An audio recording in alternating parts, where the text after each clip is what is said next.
Ouais, je suis venu au palais et je me perds là. Et je me demande si vraiment je suis à Cotonou. Cet avis est le même que celui de tous les autres visiteurs qu'accueille le palais de la Marina ces derniers jours. C'est dans un nouveau décor qu'ils vont cette année adresser leurs vœux de nouvel an au chef de l'État. Président d'institution de la République et membre du corps diplomatique, tous souhaitent le meilleur à Patrice Talon. Qu'il plaise à Dieu Tout-Puissant de vous inspirer davantage dans votre haute mission républicaine, de continuer à vous assister en tout temps et en tout lieu. Nous souhaitons que sous votre sage et clairvoyante direction, le peuple béninois rassemblé continue d'engranger des succès éclatants dans tous les domaines de la vie. En retour, le président de la République se montre sensible à tous ses vœux avant d'en formuler, lui aussi, à son tour. Je formule pour chacun,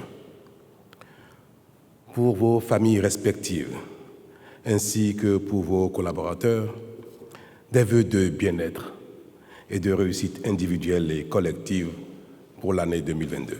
Je suis particulièrement sensible à vos aimables propos à mon endroit et surtout à vos appréciations en ce qui concerne les progrès réalisés par le Bénin au cours de l'année 2021 écoulée. Les constats que vous avez faits, à juste titre, sur l'état du monde et les défis auxquels les différents pays doivent faire face individuellement et collectivement ont également retenu, Madame, mon attention. Autour des forces de défense et de sécurité, les propos sont plutôt engageants. C'est le lieu de rappeler que la situation sécuritaire rendue délétère dans certaines contrées de notre pays par la perpétration d'attaques de nature terroriste interpelle plus que jamais non seulement le sens du devoir de tous les personnels militaires et paramilitaires, mais aussi le sens citoyen de tous les Béninois.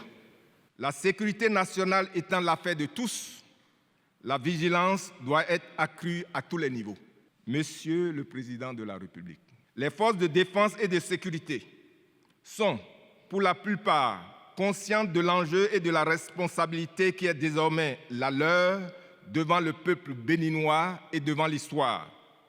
C'est pourquoi, loin de courber l'échine face à cette hostilité grandissante, elles sont plutôt déterminées et engagées à défendre bec et ongle le territoire, les institutions et les populations de notre chère patrie. Votre engagement, renouvelé à la cause républicaine, y compris au prix de vie, parfois, quoique cela relève de votre serment, rassure le peuple béninois et témoigne de votre fidélité à la nation.